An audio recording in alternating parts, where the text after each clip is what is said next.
Comment se passe une séance d'hypnose? Alors il faut savoir qu'il n'y a pas une séance d'hypnose identique. Cela va dépendre de la situation et de la personnalité de la personne que je reçois en cabinet. Mais ici, j'aimerais vous exposer la structure d'une séance. D'abord, on commence par faire le point sur votre situation, la situation actuelle. Il faut savoir que l'hypnose, c'est une thérapie qui est orientée solution. Donc pour savoir où l'on va, il faut savoir d'où l'on part. Si vous souhaitez aller à Brest et que vous êtes à Mulhouse, Istanbul ou Vladivostok, je ne vais pas forcément vous indiquer le même chemin. Une fois que l'on sait d'où l'on part, on va faire ce qu'on appelle une détermination d'objectif. Je vais vous demander ce que vous souhaitez à la place de la situation actuelle. Souvent, on sait ce qu'on ne veut plus. Par exemple, je ne veux plus être stressé, mais on ne sait pas vraiment ce qu'on veut à la place. Ça pourrait être, par exemple, je veux être calme. L'objectif devra être formulé de manière positive. L'objectif, il doit aussi être spécifique. Qu'est-ce que ça veut dire être calme pour vous? Qu'est-ce que vous faites quand vous êtes calme? Qu'est-ce que ça vous permet? Ensuite, l'objectif doit être aussi précis. Quand est-ce que vous avez envie d'être calme? Où? Avec qui? Comment? Ça pourrait être, par exemple, je veux être calme avec mon patron à partir du 1er septembre 2020, par exemple. Ensuite, l'objectif, il doit dépendre seulement de vous. Si vous me dites, j'aimerais bien que mon patron soit plus sympa avec moi, non, ça ne marchera pas. Ça ne dépend pas que de vous. L'objectif doit aussi être réalisable. Si vous courez jamais et que vous vous dites, dans 15 jours, tiens, je vais faire un marathon, ça va me calmer, il y a des chances pour que ce soit difficile.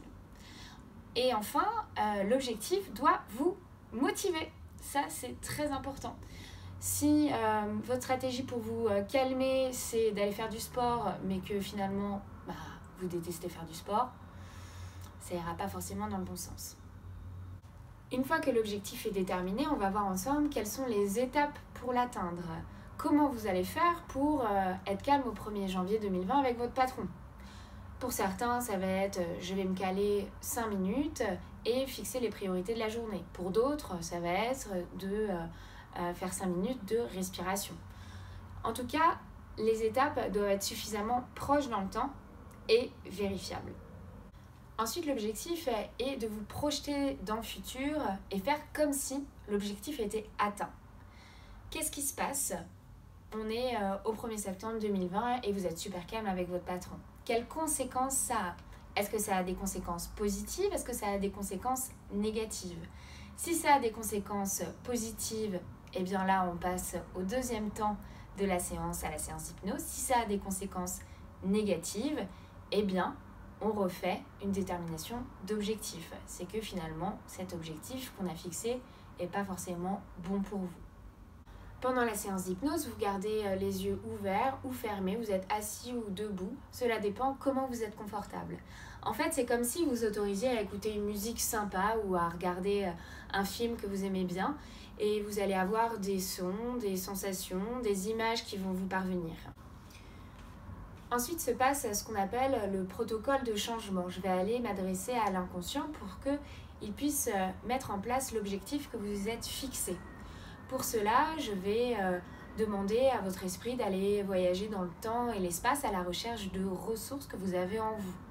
Je peux aussi aller m'adresser à l'inconscient en m'adressant à une partie qui bloque et une autre partie qui a très envie de changer et voir comment elles peuvent dialoguer ensemble pour trouver un terrain d'entente. C'est vous qui faites la séance comme vous le souhaitez. Si je dis quelque chose qui ne vous convient pas, vous sortirez immédiatement de l'état d'hypnose. Mais c'est vous qui gardez le contrôle de ce qui se passe.